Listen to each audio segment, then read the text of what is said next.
Hello everyone, MPPS mains paper third part A lecture 33 के अंतर्गत आज हम पढ़ेंगे ऊर्जा को, जो कि 5 पॉइंट पे दिया है। इसके अलावा 5.1 के अंतर्गत हम पढ़ेंगे परंपरागत और गैर परंपरागत ऊर्जा संसाधन को। तो इस लेक्चर में हम सिर्फ परंपरागत ऊर्जा संसाधन देखेंगे, उनके सामने जो चुनौतियां हैं और उनके समाधान, इसके अलावा उनके हानिकारक प्रभाव कैसे हो रहे हैं और इसके अलावा इनको कैसे सही किया जा सकता है। साथ ही MPPS mains paper 2 part B के सारे लेक्चर अपलोड हैं, आप उन्हें भी देखें और अच्छा लगे तो शेयर करें। तो सबसे पहले ऊर्जा किसे कहते हैं। ऊर्जा को अपन अगर समझ सकें कि किस तरह से ऊर्जा काम करता है तो क्या होगा, तो किसी वस्तु की कार्य करने की क्षमता को उस वस्तु की ऊर्जा कहते हैं, या नॉर्मल फिजिक्स की भाषा में अपन इसको डिफाइन करते हैं ऊर्जा को। लेकिन ऊर्जा वास्तव में क्या होता है, किसी भी वस्तु का एक गुण होता है जिससे किसी एक वस्तु से दूसरे वस्तु में स्थानांतरित करके किसी कार्य को किया जाता है, क्योंकि ऊर्जा न तो उत्पन्न किया जा सकता और न ही नष्ट किया जा सकता। ये ऊर्जा संरक्षण नियम के अनुसार कहा जाता है और ये सत्य भी है। इसका कभी भी ऊर्जा को न तो उत्पन्न किया जा सकता है और ना ही नष्ट किया जा सकता, सिर्फ ये स्थानांतरित किया जा सकता है। तो ऊर्जा एक ऐसा सिस्टम है या ऐसा गुण है किसी भी वस्तु का जिसके माध्यम से हम उससे ऊर्जा उत्पन्न करके किसी दूसरे फॉर्म में ट्रांसफर करके और उससे किसी कार्य को कंप्लीट करते हैं, जिसके माध्यम से जिसे हम ऊर्जा कहते हैं। तो सेम वही है। इसके अलावा ऊर्जा क्यों इतना इम्पोर्टेंट है कि, तो ये इसलिए है क्योंकि ऊर्जा के माध्यम से आज जितने भी इंडस्ट्रीज हैं, चाहे वो घरेलू काम है या जितने भी कार्य हैं, ऊर्जा के माध्यम से संचालित हो रहे हैं, जो कि ऊर्जा के परंपरागत और गैर परंपरागत सोर्स हैं। उनमें से जो ऐसे वस्तुएं जिन पे ऊर्जा उत्पन्न करने का गुण है, उनमें ही कुछ ऐसे हैं जो परंपरागत हैं और ऐसे हैं कुछ जो गैर परंपरागत हैं। परंपरागत से तात्पर्य ऐसे ऊर्जा के स्रोत जो कि बहुत ही प्राचीन काल से उपयोग में लाए जा रहे हैं और अभी भी उनका प्रचलन है, लेकिन अभी भविष्य में वो रहेंगे कि नहीं रहेंगे इनकी कोई स्थायित्व नहीं कहा जा सकता है। तो इसलिए उन्हें परंपरागत ऊर्जा के स्रोत कहा जाता है। और गैर परंपरागत ऊर्जा के स्रोत ऐसे स्रोत हैं जो अभी नवीनीकरण ऊर्जाएं या फिर अभी उनका प्रचलन शुरू हुआ है और अभी उनको वो डेवलपमेंट स्टेज में है, जिससे उन पर कई तरह से अपन ऊर्जा को एक रूप से दूसरे रूप में स्थानांतरित करने के लिए कार्य किया जा रहा है। तो ऊर्जा बहुत इंपॉर्टेंट है। ऊर्जा सभी क्षेत्र में, चाहे वो इंडस्ट्री हो, चाहे किसी भी देश की अर्थव्यवस्था को अगर मजबूती देना है, तो वहाँ पे पर कैपिटा ऊर्जा जो खपत होता है उसके माध्यम से हम नापते हैं कि वहाँ के व्यक्तियों की प्रति व्यक्ति आय क्या होगी और वहाँ की जीवन शैली क्या होगी। तो ऊर्जा के अगर आप एक नॉर्मल गुण देखें तो कोई भी ऊर्जा जो बहुत ही अच्छा ऊर्जा का स्रोत माना जाएगा वो क्या होगा कि वो आयतन में कम हो, जिसका कैलोरीफिक वैल्यू बहुत अधिक हो, कि अब थोड़ा सा जले और बहुत ज़्यादा ऊर्जा उत्पन्न करे, जिससे कि हम ज़्यादा से ज़्यादा कार्य को संपादित कर सकें। साथ ही साथ वो जल्दी इजिली अवेलेबल हो, सस्ता हो और ट्रांसपोर्टेशन बहुत इजी हो। तो ये चार चीज़ें इसके गुण है किसी भी ऊर्जा को, कि अगर वह ऊर्जा है तो ऊर्जा के बेहतर स्रोत कब माना जाएगा, तब माना जाएगा जब वो क्या हो, बहुत ज़्यादा सस्ता हो, उसको इजीली ट्रांसपोर्ट किया जा सके और साथ ही साथ उसके बहुत कम आयतन से ज़्यादा ऊर्जा उत्पन्न किया जा सके। तो जो आज हम पढ़ेंगे वो परंपरागत ऊर्जा के स्रोत पढ़ेंगे। तो परंपरागत ऊर्जा के स्रोत क्या होते हैं, तो ऊर्जा के परंपरागत स्रोतों से आशय ऊर्जा के उन संसाधनों से है जिनका उपयोग लंबे समय से ऊर्जा के लिए किया जा रहा है, और इन संसाधनों की एक विशेषता यह भी है कि इनके उपयोग के बाद इन्हें पुनः उत्पादित नहीं किया जा सकता, क्योंकि ये प्राकृतिक रूप से बने हुए ऊर्जा के स्रोत हैं या फिर ऐसे पदार्थ हैं जो भौतिक रूप से कहाँ से बने हैं, प्रकृति के खुद से निर्मित पदार्थ हैं। इन्हें कोई भी लैब या किसी भी जगह पर निर्मित नहीं किया जा सकता। अगर किया भी जाएगा तो उनका जो निर्मित करने का खर्च है वो उनके ऊर्जा उत्पादित जो हमें लाभ होगा उससे कहीं ज़्यादा होगा, तो अपन उसको इस तरह से उत्पादित नहीं कर सकते। तो ये संसाधन एक बार यूज करके इन्हें दोबारा बनाया नहीं जा सकता और यूज नहीं किया जा सकता। भविष्य में इनके समाप्त होने की संभावना है, इसलिए इन्हें ऊर्जा के गैर नवीनीकरण स्रोत भी कहा जाता है। भविष्य में इसलिए क्योंकि ये करोड़ों लाखों सालों में प्रकृति में किसी न किसी माध्यम से बने हैं और धीरे धीरे उनकी समाप्ति की ओर अग्रसर है। जो परंपरागत ऊर्जा के स्रोत हैं उनमें से सबसे जो बेस्ट एग्जाम्पल है या फिर जो ऊर्जा का स्रोत है वो है कोयला, क्योंकि कोयला ही अभी जो पूरे विश्व में इलेक्ट्रिसिटी उत्पादन का सबसे बड़ा जो माध्यम है वो है कोयला। भारत में ही लगभग 60% जो इलेक्ट्रिसिटी उत्पादित किया जा सकता है या ऊर्जा का जो भी स्रोत अपन जनरेट करते हैं वो किसके माध्यम से करते हैं, तो वो करते हैं कोयला के माध्यम से। इसके बाद होता है प्राकृतिक गैस, खनिज तेल और पेट्रोलियम और नाभिकीय ऊर्जा। तो ये सारे गैर परंपरागत ऊर्जा के स्रोत हैं। परंपरागत ऊर्जा के स्रोत हैं, इनको दोबारा उत्पादित करने के लिए बहुत ज़्यादा लंबा समय लेता है, क्योंकि नेचर में इनके बनने की प्रक्रिया ही लगभग 1 करोड़ साल से ज़्यादा लग जाता है, जिसकी वजह से इनको दोबारा निर्मित नहीं किया जा सकता। तो जो परंपरागत ऊर्जा के स्रोत हैं उनमें सबसे पहला है कोयला। तो अपन आप कोयला को देखेंगे।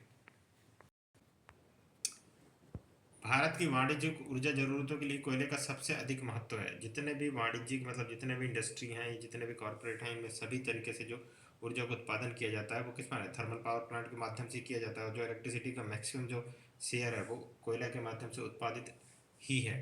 तो देश की ऊर्जा मांग का 55% कोयला से ही पूर्ण होता है। ये ऑथेंटिक डाटा है, तो इसको इंपॉर्टेंट है कि जो 55% जो ऊर्जा का डिमांड है वो किसके माध्यम से पूरा हो रहा है, तो वो कोयला के माध्यम से हो रहा है। कोयला विश्व स्तर पर और भारत में भी ऊर्जा का सबसे महत्वपूर्ण स्रोत है। कोयला का वितरण विश्व में भी और भारत में भी असमान है। ऐसा नहीं है कि कोयला हर जगह या हर क्षेत्र में एक बराबर स्थिति में प्राप्त होता है। कोयला का जो वितरण है वो अलग अलग जगह में है। भारत में जो पूर्वी राज्य हैं उनमें सबसे ज़्यादा मिलता है, जैसे कि बिहार हो गया, झारखंड हो गया, उड़ीसा हो गया, छत्तीसगढ़ हो गया। मध्य प्रदेश में भी जो पूर्वी मध्य प्रदेश है उसमें काफ़ी कोयला मिलता है। तो कोयला कितने प्रकार के होते हैं, तो संपीड़न की मात्रा, गहराई और समय के अनुसार कोयला को 3 प्रकारों में बांटा जाता है। तो 3 प्रकारों में उनके कार्बन के हिसाब से उसको डिवाइड किया जाता है कि उनके कार्बन परसेंटेज के हिसाब से कि वो किस तरह से कार्बन, उन पर कितनी कार्बन मौजूद है, जिसके हिसाब से उनके नाम डिवाइड किए जाते हैं। तो सबसे पहले एंथ्रासाइट कोयला, ये सर्वोत्तम माना जाता है। इसमें 80% से ज़्यादा कार्बन की मात्रा होती है। भारत में कहाँ प्राप्त होता है, तो जम्मू एंड कश्मीर में प्राप्त होता है और बहुत कम मात्रा में। ठीक है। इसके अलावा उच्चतम ऊष्मीमान और बिना धुएं का जलता है। ये सबसे इम्पोर्टेंट है क्योंकि इसमें जो कैलोरीफिक वैल्यू है वो बहुत हाई है। इससे बहुत ज़्यादा ऊष्मीमान ऊष्मा ऊर्जा अपन को प्राप्त होता है और इसमें धुआं बहुत कम या ना के बराबर ही निकलता है। बिटुमिनस कोयला में 60 से 80% कार्बन होता है। ये झारखंड, बिहार, उड़ीसा, मध्य प्रदेश में। और इसके अलावा लिग्नाइट होता है, ये निम्न कोटि का कोयला होता है। इसमें 60% से कम कार्बन उपस्थित होता है। और इसके अलावा ये कहाँ मिलता है, तो राजस्थान, तमिलनाडु और असम में। भारत में जो सबसे ज़्यादा है वो लिग्नाइट टाइप का ही कोयला मिलता है। भारत में जो कोयला पाया जाता है उसकी गुणवत्ता बहुत निम्न है, वो निम्न कोटि का कोयला है। इसलिए भारत को अपनी ज़रूरतों के लिए, आवश्यकता के लिए कोयले का क्या करना पड़ता है, आयात करना पड़ता है, और वो आयात पर ही निर्भर है। अब कोयले ऊर्जा की हानियाँ क्या हैं, क्योंकि वर्तमान में जो परंपरागत ऊर्जा के स्रोत हैं वो खत्म होने पर भी है, साथ ही ये इन्वायरमेंट जो ग्लोबल वार्मिंग है, ये सभी चीज़ों के लिए बहुत खतरनाक साबित हो रहे हैं। तो कोयले की ऊर्जा की हानियाँ क्या क्या हैं, तो कोयले के उपयोग से पर्यावरण की हानि सर्वाधिक होती है। कोयला दहन से कार्बन, सल्फर के ऑक्साइड का वातावरण में उत्सर्जन होता है, जो कि मानव स्वास्थ्य तथा अन्य जीवों को हानि पहुंचाता है। तो कोयले का जब भी आप दहन करते हैं या फिर जब भी उनको पावर प्लांट या थर्मल पावर प्लांटों में उनका दहन हुआ जाता है, तो कोयले के दहन के बाद से बहुत ज़्यादा कार्बन, सल्फर और इसके ऑक्साइड प्राप्त होते हैं। ठीक है, जैसे कार्बन डाइऑक्साइड हो गया, कार्बन मोनोऑक्साइड हो गया, सल्फर डाइऑक्साइड हो गया। तो ये सारे के सारे उत्सर्जित होते हैं और पर्यावरण में क्या होते हैं, मिल जाते हैं। अगर आसपास कोई बस्ती है, गाँव है, इसके अलावा जो भी दूर दूर तक हैं, तो वहाँ पे इनका प्रभाव देखने को मिलता है। और साथ ही साथ इनके जो मानव स्वास्थ्य है उसमें बहुत बुरा प्रभाव देता है, जैसे कि अस्थमा हो गया, कैंसर हो गया। ये सारे जो बीमारियां हैं वो इन्हीं सारी चीज़ें, गैसों की वजह से, इनके नुकसान की वजह से स्वास्थ्य में परेशानी बनी रहती है। कोयले के दहन से फ्लाई ऐश की समस्या उत्पन्न होती है, जो श्वसन तंत्र में मानव में कैंसर का मुख्य कारण है। फ्लाई ऐश, जो कि जब कोयला का दहन हो जाता है तो उसके बाद जो राख बचता है उसमें वो धुएं के साथ कई बार राख बाहर पर्यावरण में चला जाता है। तो वायुमंडल में जाने के बाद जो उसके पार्टिकल हैं ऐश के, वो वहीं पर ही छोटे छोटे पार्टिकल में मौजूद होते हैं। और जब हम सांस लेते हैं तो वो हमारे सांस के माध्यम से हमारे लंग्स तक पहुंचते हैं, और लंग्स में पहुंचने के बाद वहाँ पे जमते जाते हैं। और जमने के बाद वहाँ पे जो कैंसर है या अन्य जो बीमारियाँ हैं उनको क्या करता है, जनरेट करता है। और बहुत ज़्यादा जो कैंसर के पेशेंट अभी देखे जाते हैं वो इसी के वजह से देखने को मिल रहे हैं। कोयले के दहन से उत्सर्जित हानिकारक गैसों के कारण अम्ल वर्षा होती है। ये बहुत इंपॉर्टेंट है। अम्ल वर्षा के कारण ही हमारे जो इमारत हैं, इमारतों के हैं, जो कि धरोहर हैं, उन पे बहुत ज़्यादा इसका नुकसान पड़ता है। जैसे कि आप एग्जाम्पल के तौर पे ताजमहल को देख सकते हैं। अब कोयले की ऊर्जा, इतना ज़्यादा ऊर्जा का जो परसेंटेज शेयर है वो कोयले का है, तो इसको एक साथ तो अपन हटा नहीं सकते, क्योंकि अगर एक साथ हटा देंगे, एक इसके जो नुकसान है उसको देखते हुए इसको बंद कर देंगे इसके यूज को, तो हमारा जो अर्थव्यवस्था है वो पूर्ण रूप से डिस्ट्रॉय हो जाएगा और बहुत ज़्यादा ऊर्जा की कमी से हम जूझने लगेंगे। तो इसके समाधान ढूंढे जा रहे हैं कि कैसे इन चीज़ों को कम करके और कम से कम करके और बेहतर से बेहतर रूप से ऊर्जा प्राप्त किया जा सकता है।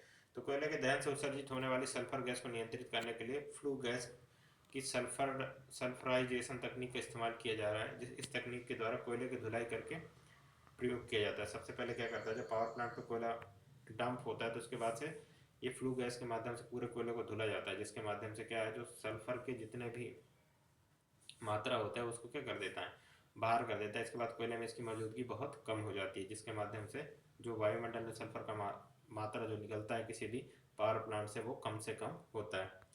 कोयले के गुणवत्तापूर्ण उपयोग के लिए वर्तमान ताप भट्टियों में परिवर्तन किया जा रहा है तथा अल्ट्रा मेगा पावर प्रोजेक्ट इसी आधार पर स्थापित किए जा रहे हैं।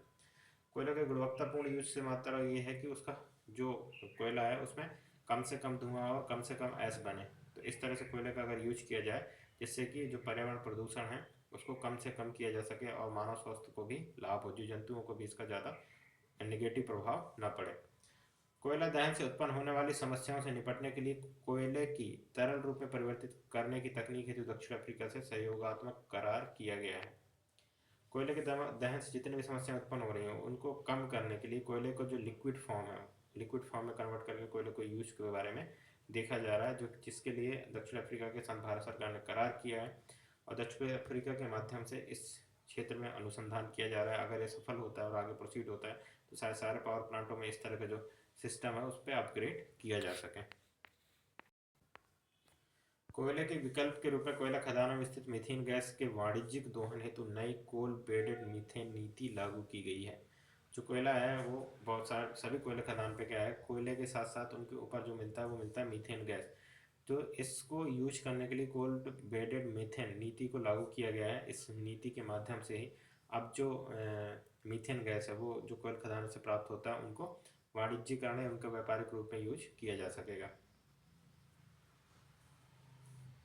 और कोल दहन को सीमित करने के लिए या कोयले के उपयोग को कम करने के लिए आजकल जो घरेलू स्तर पर कोयलों का यूज होता था उसे बहुत कम कर दिया गया है। इसके माध्यम से एलपीजी से रिप्लेस कर दिया गया है। ऐसे ही पावर प्लांट या और जगह में ऊर्जा की जो हमारी डिपेंडेंसी है उसको कम करने के लिए, निर्भरता को कम करने के लिए नवीन तकनीकों का विकास किया जा रहा है। इन नवीन तकनीकों के विकास से हम कोयले का बेहतर यूज कर सकें और उसकी गुणवत्ता में बहुत से ज़्यादा इस्तेमाल कर सकें। तो ये सारे कोयले के कमियां थी कि क्या क्या हानियां हैं और इसके अलावा क्या क्या समाधान है, इंपॉर्टेंट है, ये पूछा जा सकता है क्योंकि परंपरागत जो ऊर्जा के स्रोत है उसमें सबसे बड़ा जो शेयर रखता है वो कोयला है और सबसे बड़ा जो ऊर्जा का स्रोत है वो भी कोयला से ही प्राप्त होता है। दूसरे नंबर पे आता है पेट्रोलियम। पेट्रोलियम सभी को पता है कि पेट्रोलियम का जो यूज है वो आज हर कोई कर रहा है, चाहे वो गाड़ी में हो या फिर कार में हो, पेट्रोलियम उत्पाद की यूज हो या फिर अपने कृषि क्षेत्र या एग्रीकल्चर क्षेत्र है, इसमें सभी जगह आप देखेंगे तो पेट्रोलियम उत्पाद आपको हर जगह मिल जाएंगे। तो कोयले के बाद पेट्रोलियम भारत का मुख्य ऊर्जा का संसाधन है क्योंकि सबसे ज़्यादा जो माध्यम है वो कोयले का है। इसके बाद जो ऊर्जा के साधनों में यूज किया जाता है वो किसको किया जाता है, तो वो किया जाता है पेट्रोल को। ऊर्जा के स्रोत के अलावा पेट्रोलियम उत्पादों का इस्तेमाल कच्चे माल के रूप में कई उद्योगों में होता है, इंडस्ट्रीज में होता है। जैसे मैंने बताया प्लास्टिक्स, टेक्सटाइल्स और फार्मास्यूटिकल, ये सारे इंडस्ट्रीज हैं जिनमें पेट्रोलियम के सह उत्पादों का बहुत ज़्यादा उपयोग किया जाता है। भारत में पाए जाने वाला पेट्रोलियम टर्सरी चट्टानों की अपनति और भ्रसन ट्रैप में पाया जाता है। तो जो भारत में पेट्रोलियम पाया जाता है वो कौन सी चट्टानों में पाया जाता है, तो टर्सरी चट्टानों में पाया जाता है। ऑब्जेक्टिव क्वेश्चन के रूप में पूछा जा सकता है। चूना पत्थर या बलुआ पत्थर के सरंध्र परतों में तेल पाया जाता है जो बाहर भी बह सकता है, लेकिन बीच बीच में स्थित असरंध्र परतों के कारण इस तेल में रिसाव की रोकथाम होती है। ये बताया गया कि कहाँ पे तेल जो पेट्रोलियम गैस है वो किन किन पत्थरों में कहाँ कहाँ पाया जा सकता है। तो भारत में जो उपस्थिति है वो टर्सरी चट्टानों में, इसके अलावा चूना पत्थर और बलुआ पत्थर के जो सरंध्र बीच में है वहाँ पे भी इसको पाया जाता है और इसके रिसने की संभावना भी होती है, लेकिन इनके बीच में जो दूसरे परत होते हैं वो ब्लॉकेज का काम करते हैं और इस तरह से इनको रोक के रखते हैं। इसके अलावा सरंध्र और असरंध्र परतों के बीच बने फॉल्ट में भी पेट्रोलियम पाया जाता है। गैस हल्की होती है इसलिए सामान्यतः तेल के ऊपर आ जाती है। गैस हल्की होती है इसलिए क्या कहता है, तेल के ऊपर आ जाती है। मुंबई हाई से भारत का 63% पेट्रोलियम निकलता है। भारत में जो पेट्रोलियम स्रोत है उसमें सबसे बड़ा जो शेयर रखता है वो कौन रखता है, मुंबई हाई रखता है। ठीक है, इसमें जो प्लेटफॉर्म बना है उसका नाम है सागर माथा, ये भी कई बार पूछा गया है। और 18% पेट्रोलियम गुजरात से और 13% असम से, और जो 13% असम से प्राप्त होता है ये सबसे पुराना भी है।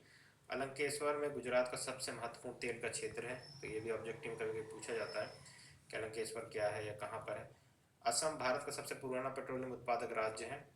दिग्बोई, नाहरकटिया और मोहन हुगरीजन में ये कहाँ पाए जाते हैं, ये तीनों के तीनों असम के क्षेत्र हैं जहाँ पर पेट्रोलियम का क्षेत्र माना जाता है भारत का। तो ये ऑब्जेक्टिव में पूछा जा सकता है। इसके अलावा शेयर पूछा जा सकता है कि सबसे अधिक शेयर किसका है, तो मुंबई हाई का है, इसके बाद गुजरात का, इसके बाद असम का।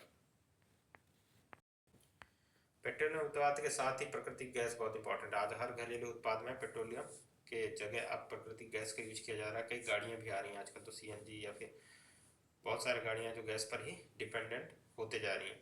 तो प्राकृतिक गैस या तो पेट्रोलियम के साथ पाई जाती है या अकेले पाई जाती है। तो ये दोनों एक साथ भी पाए जाते हैं और अकेले भी पाए जा सकता है। तो प्राकृतिक गैस का इस्तेमाल ईंधन और कच्चे माल के तौर पर होता है, ये सभी को पता है। प्राकृतिक गैस को कच्चे माल और ईंधन दोनों के रूप में यूज किया जा सकता है। और ये कहाँ मिलता है, तो कृष्णा गोदावरी बेसिन में प्राकृतिक गैस के बड़े भंडार की खोज हुई है। इसके अलावा खंभात की खाड़ी, मुंबई हाई और अंडमान निकोबार में प्राकृतिक गैस के बड़े भंडार मिले हैं। इसके अलावा मध्य प्रदेश के सागर जिले में भी प्राकृतिक गैस के बारे में खोजा गया है, लेकिन अभी वहाँ पर कोई कार्य नहीं चल रहा है। मुंबई हाई और कृष्णा गोदावरी बेसिन को पश्चिम और उत्तरी भारत के खाद्य उर्वरक औद्योगिक क्षेत्र में एक 1700 किलोमीटर लंबी हजीरा बीजापुर जगदीशपुर पाइपलाइन को जोड़ा गया। तो ये बहुत इंपॉर्टेंट है पाइपलाइन का, ये ऑब्जेक्टिव में भी पूछा जा सकता है कि कौन सा पाइपलाइन है। तो मुंबई हाई और गोदावरी बेसिन को जोड़ा गया है, ठीक है। 1700 किलोमीटर की इसकी लंबाई है, तो ये आपको याद होना चाहिए, ऑब्जेक्टिव में पूछा जा सकता है। प्राकृतिक गैस को मुख्य रूप से उर्वरक और बिजली उत्पादन में इस्तेमाल किया जाता है। आजकल गाड़ियों के ईंधन के रूप में सीएनजी कंप्रेस्ड नेचुरल गैस का इस्तेमाल भी होने लगा है। तो ये धीरे धीरे गैस के उपयोग को बढ़ा रहे हैं, इसके विस्तार कर रहे हैं, ताकि हमारा जो सबसे ज़्यादा नुकसानदेह जो ऊर्जा संसाधन है कोयला, उससे छुटकारा मिल सके, उसको कम से कम सीमित किया जा सके। अब पेट्रोलियम जो साधन है, जो जितने भी हमारे पास पेट्रोलियम के स्रोत हैं या पेट्रोलियम के उत्पाद हैं, उनकी क्या क्या समस्याएं हैं। तो पेट्रोलियम पदार्थ के प्रयोग से वातावरण में कार्बन और सल्फर का उत्सर्जन होता है। वर्तमान समय में ग्रीन हाउस गैसों के उत्सर्जन में पेट्रोलियम ईंधनों का सबसे बड़ा योगदान है। तो एक सबसे बड़ा ड्रॉबैक है कि जो ग्लोबल वार्मिंग के लिए जिम्मेदार हैं वो पेट्रोलियम के उत्पाद ही हैं और कोयला है। पेट्रोलियम पदार्थ भारत में सीमित रूप से उपलब्ध है तथा अपनी घरेलू मात्रा में अधिकतर पूर्ति आयात से की जाती है। इस तरह यह ऊर्जा निर्भरता की स्थिति पैदा करता है। भारत में बहुत ज़्यादा जो पेट्रोलियम है उसकी निर्भरता है, क्योंकि जो अरब कंट्रीज़ हैं वहाँ से हमको आयात करना पड़ता है, क्योंकि हमारे पास जो पेट्रोलियम साधन है या फिर आप पेट्रोलियम जो जगह है वो बहुत ही सीमित है। और हमें पेट्रोलियम की जो हमारा डिमांड है, देश का जो एक मिनिमम डिमांड होता है वो बहुत अधिक है। उस हिसाब से हमारे देश में हम अपने घरेलू ज़रूरतों को पूरा नहीं कर सकते, तो हमें आयात करना पड़ता है। तो जो आयातित है वो हमें निर्भर करता है किसी अन्य देश के साथ। तो ये बहुत बड़ा एक फैक्ट है। भारत में जिस दर से पेट्रोलियम पदार्थों की खपत हो रही है, उस स्थिति में भारत के पेट्रोलियम संसाधन अगले कुछ वर्षों में क्या हो जाएंगे, समाप्त हो जाएंगे। और अपने समाप्ति के साथ ही जब पेट्रोलियम समाप्त हो जाएगा तो हमारा जो निर्भरता है वो कहाँ चला जाएगा, वो सीधे के सीधे दूसरे देशों पर ही निर्भर हो जाएंगे, जो कि बहुत बड़ा ड्रॉबैक है हमारे इकोनॉमी के लिए, अर्थव्यवस्था के लिए। इसके अलावा क्या है कि चूँकि भारत पेट्रोलियम पदार्थों का आयात करता है, साथ ही सामाजिक न्याय को अपनाने से लोगों को पेट्रोलियम पदार्थों पर छूट दी जाती है। तो जो सब्सिडी के रूप में अपन डीजल या कैरोसिन वगैरह में जो सब्सिडी दी जाती है, उससे भारत को राजस्व घाटे का एक बहुत बड़ा हिस्सा इस चीज़ से होता है, जो कि बहुत नुकसान है हमारे अर्थव्यवस्था और भारत के डेवलपमेंट के लिए। तो ये भी एक इम्पॉर्टेंट है कि अगर इस चीज़ को रिप्लेस किया जा सके, तो जो ऊर्जा के दूसरे संसाधनों पर अगर डिपेंड किया जा सके, तो सब्सिडी बचेगी और हम अपने डेवलपमेंट पर ज़्यादा से ज़्यादा खर्च कर सकते हैं। तो पेट्रोलियम संसाधनों के संबंध में किए गए सुधार कि अभी तक पेट्रोलियम जो संसाधन है उन पर कौन कौन से सुधार किए गए हैं, ताकि बेहतर तरीके से इनको रिप्लेस किया जा सके और उनकी जगह दूसरों को भी लाया जा सके, या फिर इनको बेहतर यूज किया जा सके, ताकि जो कम से कम नुकसान है उसकी भरपाई की जा सके। पेट्रोलियम संसाधनों के संरक्षण और संवर्धन के लिए वर्ष 1978 में पेट्रोलियम संसाधन प्राधिकरण का गठन किया गया था। इस संस्था के जरिए पेट्रोलियम पदार्थों की गुणवत्ता उपयोग को प्रोत्साहित करना। ये संस्था देखती है कि किस तरह से पेट्रोलियम संसाधनों का आप यूज कर रहे हैं, कि उसकी गुणवत्ता बेहतर से बेहतर, आप उसकी एफिशिएंसी को बढ़ा सकते हैं, ताकि जो भी नुकसान हो रहा है पर्यावरण को या फिर जो ह्यूमन या मानव के स्वास्थ्य में जो प्रभाव पड़ रहे हैं उनको कम किया जा सके। पेट्रोलियम पदार्थों के दहन से उत्सर्जित होने वाले कार्बन और सल्फर को नियंत्रित करने के लिए यूरो मानक चरण के जितने भी BS4 BS3 की जो गाड़ियाँ होती हैं उन्हें यूज करने के लिए भारत सरकार प्रतिबद्ध है, और अभी BS6 का यूज किया जा सका है। इसके अलावा बायोडीजल, एथेनॉल, गैसोहॉल के प्रयोग से पेट्रोल और डीजल के विकल्प के रूप में उपयोग करने पर बल दिया जा रहा है। इन सब के उपयोग करने से क्या है कि इन्हें दोबारा बनाया जा सकता है, साथ ही साथ इनसे उत्सर्जित होने वाले जो भी पदार्थ हैं वो कम होंगे और ये प्रकृति के लिए कम नुकसानदेह होंगे। हानिकारक उत्सर्जन को नियंत्रित करने हेतु वर्तमान इंजनों में सुधार कर के सीरीज को अपनाने पर जोर दिया जा रहा है। वर्तमान में पेट्रोल के कम हानिकारक रूपों तथा सीएनजी पीएनजी आदि के उपयोग को बढ़ाया जा रहा है। तो ये बहुत इंपॉर्टेंट है क्योंकि इनकी कैलोरीफिक वैल्यू हाई है, इनका आयतन कम होता है और साथ ही साथ इनको बेहतर तरीके से अपन यूज कर सकते हैं और ये कम नुकसानदेह होते हैं क्योंकि इनका जो सह उत्पाद है वो बहुत कम से कम बनता है और धुआं भी बहुत कम निकलता है। हाइड्रोजन के ईंधन के रूप में प्रयोग करने की तकनीक अपनाने के लिए अभी भी क्या कर रहा है, आरंभिक चरण में इसका जो वो है अनुसंधान है वो जारी है और साथ ही साथ अगर ये सफल होता है तो बाद में इस चीज़ को अपनाकर हम किसी भी तरीके से पेट्रोल को समाप्त मतलब पेट्रोल की यूज को कम कर सकते हैं और बेहतर तरीके से अपने अर्थव्यवस्था इकोनॉमी को जो ऊर्जा का क्षेत्र है उसमें शिफ्ट किया जा सकता है। जो ऊर्जा का दूसरा परंपरागत संसाधन है वो है नाभिकीय ऊर्जा या परमाणु ऊर्जा। ठीक है, तो नाभिकीय विखंडन के दौरान उत्पन्न ऊर्जा को नाभिकीय या परमाणु ऊर्जा कहते हैं। किसी भी एक नाभिक पे जब हम प्रोटॉन की बमबारी कराते हैं तो जो वो टूटते हैं, इसके बाद जो तीन नए न्यूट्रॉन निकलते हैं उनके माध्यम से जो ऊर्जा उत्पन्न होती है उसी को क्या कहते हैं अपन, परमाणु ऊर्जा या नाभिकीय ऊर्जा। तो नाभिकीय विखंडन वह रासायनिक अभिक्रिया है जिसमें एक भारी नाभिक दो भागों में टूट जाता है। परमाणु ऊर्जा के उत्पादन के लिए नाभिकीय रिएक्टर में नियंत्रित श्रृंखला अभिक्रिया अपनाई जाती है। जो परमाणु ऊर्जा है इसका जो रिएक्शन है या पूरी जो एक्सप्लेनेशन है वो भौतिक वाले क्लास में अपन ने पढ़ा था। यहाँ सिर्फ ऊर्जा के रूप में इसको पढ़ेंगे कि किस तरह से परमाणु ऊर्जा नाभिक ऊर्जा हमारे अभी वर्तमान में परंपरागत ऊर्जा स्रोत और इसके क्या समाधान है और कितने रूप में इसे संचालित किया जा रहा है। जब यूरेनियम पर न्यूट्रॉन की बमबारी की जाती है तो एक यूरेनियम नाभिक विखंडन के फलस्वरूप बहुत अधिक ऊर्जा व तीन नए न्यूट्रॉन उत्सर्जित करता है। तो इसी से चैन अभिक्रिया चैन रिएक्शन चलते रहता है कि वो तीन न्यूट्रॉन को डिस्ट्रॉय करेंगे और जो एनर्जी है वो निकलता रहेगा। तो जो चैन रिएक्शन होता है वो कुछ इस तरह से होता है, जो न्यूट्रॉन के जब भी आप यूरेनियम में बमबारी कराते हैं तो ये दो में टूट जाता है, इसके बाद फिर तीन नए न्यूट्रॉन हो जाते हैं, तीन नए न्यूट्रॉन नए यूरेनियम के जो यूरेनियम होगा उसके उस पर बमबारी करेंगे और साथ ही साथ उसको दो भागों में तोड़ेंगे और फिर एनर्जी जनरेट होगा। तो इस तरह से ये आगे बढ़ते जाता है। ये नवनिर्मित न्यूट्रॉन यूरेनियम के अन्य नाभिकों को विखंडित करते हैं। इस प्रकार यूरेनियम नाभिकों के विखंडन की एक श्रृंखला बन जाती है और इसी श्रृंखला अभिक्रिया को नियंत्रित कर परमाणु रिएक्टरों में परमाणु ऊर्जा को उत्पन्न किया जाता है। और बहुत कम यूरेनियम के माध्यम से बहुत ज़्यादा ऊर्जा उत्पन्न किया जा सकता है क्योंकि ये लगातार विखंडन की प्रक्रिया में आगे बढ़ते जाते हैं, जिसके माध्यम से बहुत ज़्यादा ऊर्जा बहुत कम सीमित आयतन और इसके जो ट्रांसपोर्टेशन है और इसकी अवेलेबिलिटी है उसको कम किया जा सकता है और इसका यूज बहुत बेहतर तरीके से आगे भी हो सकता है। ये भी कई बार पूछा जाता है कि भारत में नाभिकीय ऊर्जा के चरण क्या है, कि मतलब किस तरह से नाभिकीय ऊर्जा अभी अपने किस चरण में है और कितना सफल हुआ है भारत में। तो प्रथम चरण 1954 में आरंभ हुआ था। उस टाइम जब नाभिकीय ऊर्जा के बारे में सोचा गया था, परमाणु ऊर्जा के बारे में सोचा गया था परमाणु ऊर्जा डिपार्टमेंट की स्थापना के साथ ही। तो भारत में नाभिकीय ऊर्जा का प्रथम चरण heavy water BHW heavy water प्रक्रिया पर आधारित है। इस चरण में यूरेनियम को ईंधन के रूप में तथा भारी जल को मंदक के रूप में उपयोग किया जाता है। जो नाभिकीय ऊर्जा है, नाभिकीय जो रिएक्टर होते हैं वो पूरा का पूरा जो प्लांट होता है वो थर्मल पावर प्लांट की तरह ही होता है, बस यहाँ पर जो एनर्जी के लिए यूज किया जाता है वहाँ पर कोयला यूज किया जाता है, यहाँ पर क्या किया जाता है, यहाँ पर यूरेनियम किया जाता है और यही यूरेनियम के रिएक्टर के माध्यम से ही ताप उत्पन्न किया जाता है और सेम वैसा ही जो पावर जनरेट होता है वो इसी के माध्यम से हो सकता है। इस चरण के स्थापित रिएक्टरों की अधिकतम क्षमता कितनी है, तो 250 मेगावाट है, ये आपको पता होना चाहिए। फिर आता है दूसरा चरण। द्वितीय चरण में फास्ट ब्रीडर रिएक्टर पर आधारित है। इस चरण में भी ईंधन के रूप में यूरेनियम का उपयोग किया जाता है।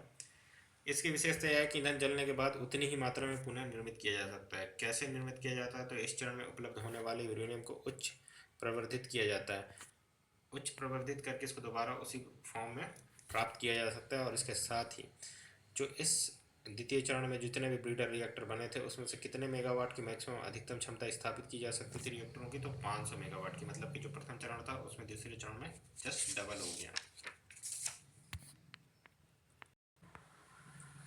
तीसरे चरण में अनुसंधान अभी भी जारी है और इसमें यूरेनियम के बहुत सारे जो परमाणु ऊर्जा को आगे बढ़ाने के लिए अनुसंधान जारी है। साथ ही इसमें जो रिएक्टरों की कैपेसिटी है आज वो 1000 मेगावाट से 2000 मेगावाट तक भी पहुंचते जा रहे हैं। तो धीरे धीरे इसमें इम्प्रूवमेंट है। साथ ही इस चरण में ईंधन के रूप में थोरियम के उपयोग पर बल दिया जा रहा है। तो सबसे इम्पोर्टेंट यही है कि तीसरे चरण में एनर्जी के रूप में किसको यूज किया जाएगा, तो थोरियम को यूज किया जाएगा। अभी यूरेनियम के ईंधन के रूप में उपयोग करने की तकनीक, थोरियम को ईंधन के रूप में उपयोग करने की तकनीक पर अनुसंधान जारी है। धीरे धीरे जैसे इसमें रिजल्ट आते हैं तो क्या भारत में थोरियम के बहुत ज़्यादा अवेलेबिलिटी, जो मोनाजाइट इसका अयस्क है उसमें बहुत ज़्यादा इसको देखने को मिलता है, हमारे पास अवेलेबिलिटी है। तो भविष्य में जो यूरेनियम के अगर रिप्लेसमेंट में थोरियम का यूज होने लगे तो जो परमाणु ऊर्जा या नाभिकीय ऊर्जा है उसमें भारत को बहुत बड़ी सफलता प्राप्त होगी। करंट डाटा के हिसाब से भारत में परमाणु ऊर्जा की क्या स्थिति है उसके बारे में भी आपको पता होना चाहिए कि भारत के पास एक अति महत्वाकांक्षी स्वदेशी परमाणु ऊर्जा कार्यक्रम है, जिससे अपेक्षा है कि वर्ष 2024 तक 14.6 गीगावाट बिजली का उत्पादन कौन करेगा, तो यही करेगा परमाणु ऊर्जा के माध्यम से। जबकि 2032 तक बिजली उत्पादन की क्षमता 63 गीगावाट हो जाएगी। भारत का परमाणु ऊर्जा भंडार 293 बिलियन टन का है, जिसमें अधिकांश योगदान इसके पूर्वी राज्यों जैसे झारखंड, उड़ीसा, सीजी, वेस्ट बंगाल इनका है।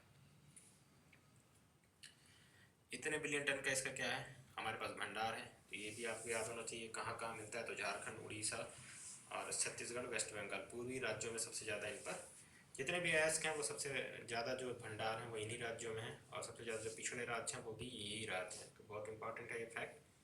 भारत में के पास 5 बिजली ग्रिड हैं, उत्तर पूर्वी, दक्षिणी और पश्चिमी।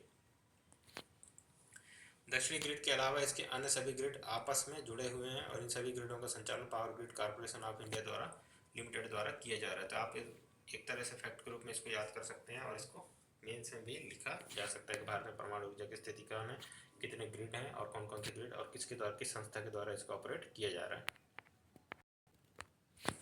आगे है परमाणु ऊर्जा के लाभ। तो यूरेनियम के एक परमाणु के विखंडन से जो ऊर्जा मुक्त होती है वह कोयले के किसी कार्बन परमाणु के दहन से उत्पन्न ऊर्जा की तुलना में 1 करोड़ गुना अधिक होता है। ये आप सोच सकते हैं कि कार्बन परमाणु के जो मान लो एक परमाणु से 1 पॉइंट ऊर्जा उत्पन्न होता है, 1 यूनिट ऊर्जा उत्पन्न होता है, तो जो यूरेनियम होगा उससे 1 करोड़ यूनिट ऊर्जा उत्पन्न होगी।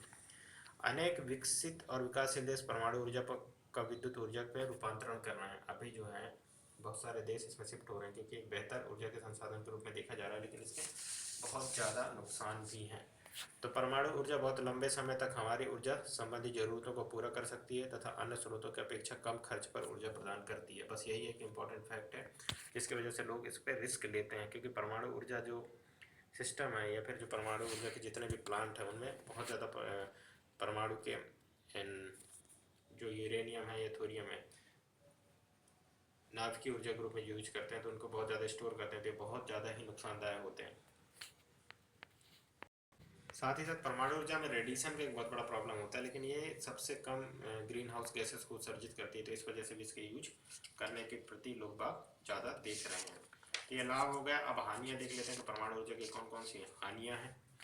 तो परमाणु ऊर्जा की हानियाँ सभी को पता होगा। फुकुशिमा में परमाणु से विध्वंस से साफ हो गया कि परमाणु संयंत्रों की सुरक्षा का चाहे कितना भी दावा किया जाए पूरी तरह से सुरक्षित नहीं कह सकते, क्योंकि इसका रेडिएशन फैलने से बहुत बड़े एरिया को एक साथ नुकसान पहुंचता है, और नुकसान पहुंचने के बाद सबसे जो इम्पोर्टेंट चीज़ है वो ये होता है कि इससे जो जान माल की हानि होती है वो कभी इसको पूर्ण नहीं किया जा सकता। ऐसे में भारत में अधिक परमाणु ऊर्जा संयंत्र स्थापित करने के पीछे दिए जा रहे तर्क हास्यप्रद हैं।